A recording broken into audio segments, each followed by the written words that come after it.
जी हाँ दोस्तों, हमको भी ताज्जुब हुआ जब हमने ये खबर पढ़ी। भाई आखिर ऐसा क्या हो गया कि हमारे प्राइम मिनिस्टर मोदी ने chief justice of India CJI से इस्तीफ़ा मांग लिया। आखिर ऐसा क्या हुआ? सीजेआई यूयू ललित जी को अपॉइंट किया गया था 10 अगस्त को हमारे हिंदुस्तान में as a chief justice of India के तौर पर। और ऐसा क्या हो गया कि 2 महीने बाद ही उनको एक लेटर इशू कर दिया गया। जी हाँ दोस्तों, आपको हम इस पूरी खबर की जानकारी देंगे। उससे पहले हम आपसे एक बात पूछना चाहेंगे कि क्या आपने अभी तक हमारे चैनल को सब्सक्राइब किया है? यदि नहीं किया है तो तुरंत कर लीजिए, क्योंकि बिना सब्सक्रिप्शन के ये चैनल देखना अलाउड नहीं है।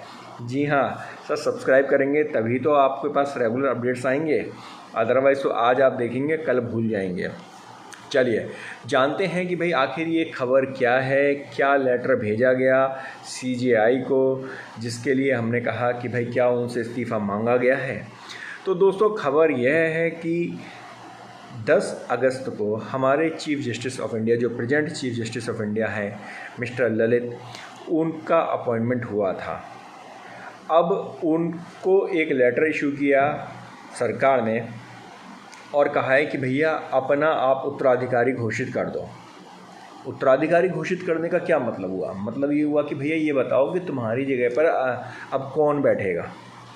तो जब हमने भी ये न्यूज़ सुनी तो हम भी एक बार शॉक्ड हो गए कि भैया ये क्या कर दिया मोदी जी ने। लेकिन दोस्तों मैं आपको बताता हूँ कि बेसिकली इसके पीछे की कहानी क्या है।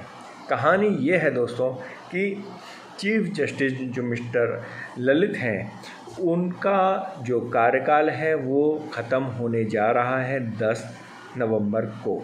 जी हाँ, 10 नवंबर को उनका कार्यकाल ख़त्म हो जाएगा। यानी कि वो जो चीफ जस्टिस बने थे वो 3-4 महीने के लिए ही बने थे।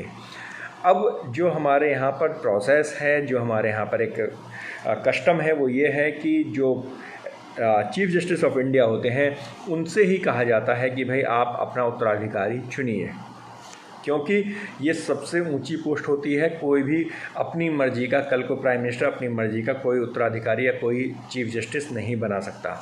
तो उनसे कहा जाता है कि भाई आप अपनी मर्जी का ही आप अपना उत्तराधिकारी चुनिए। बेसिकली उसमें उनकी कोई मर्जी नहीं चलती। ऐसा नहीं है कि वो अपने किसी रिश्तेदार को उठा करके आप चीफ जस्टिस बना देंगे। जो उसमें परिपाटी है वो ये है कि जो सबसे सीनियर मोस्ट पर्सन उस समय एक्टिव होता है उसको यह जिम्मेदारी दी जाती है।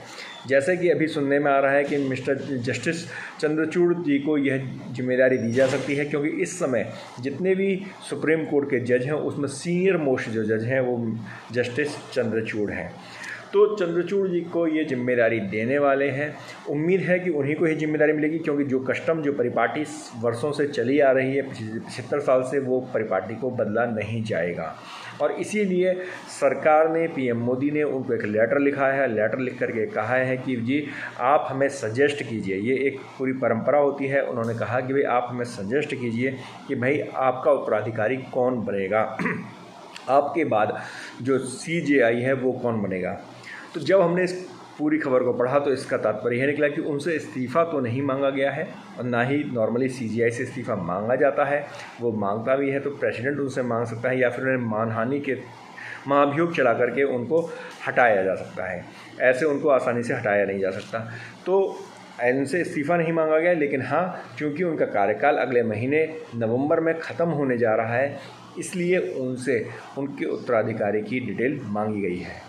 दोस्तों आपको यह जानकारी कैसी लगी हमें कमेंट बॉक्स में कमेंट जरूर कीजिएगा, और हाँ, चैनल को सब्सक्राइब नहीं किया है तो तुरंत सब्सक्राइब कीजिए। धन्यवाद।